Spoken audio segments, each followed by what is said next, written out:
Ny izy malasa teo no notokanana ny tranon'ny knaps ao andongona Antsohi isan'ny tazana niatrika izany fitokana izany moa ny ministry ny asam-panjakana ny asa ny lalàna sosialy Andriamatoa Maranto Jean de Dieu izao no natao dia mba hamporisihana ireo mpiasa hiasa ivelany renivohitra.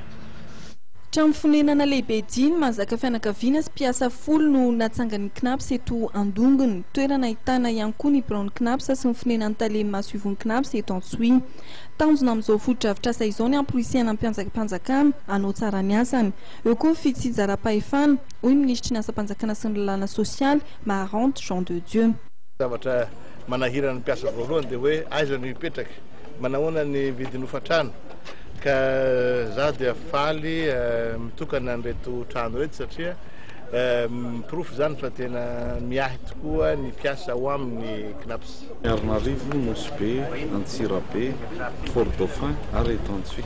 Zay zany no manana logement amin'izao fotoana izao izay mbola hiverina hiparitaka iran'ny faritany. Nambarany Andriamatoa ministry ny asa-panjakana sy ny lalàna sosialy Maranto Jean de Dieu fa rihary amin'ny ministera ny fananany knaps. Nambarany ihany koa ny mahazava-dehibe ny fisian'ny club Saint-Joule satria dia mbola kely dia ilaina ny fahafantarana ny fehina ara-tsosialy.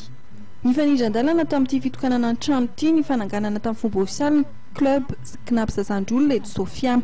Mpianatra 510 amin'ny klasy M1 avy amin'ny EPP Hauteville eto Antsohi no mandrafitra ny club knaps Saint-Joule.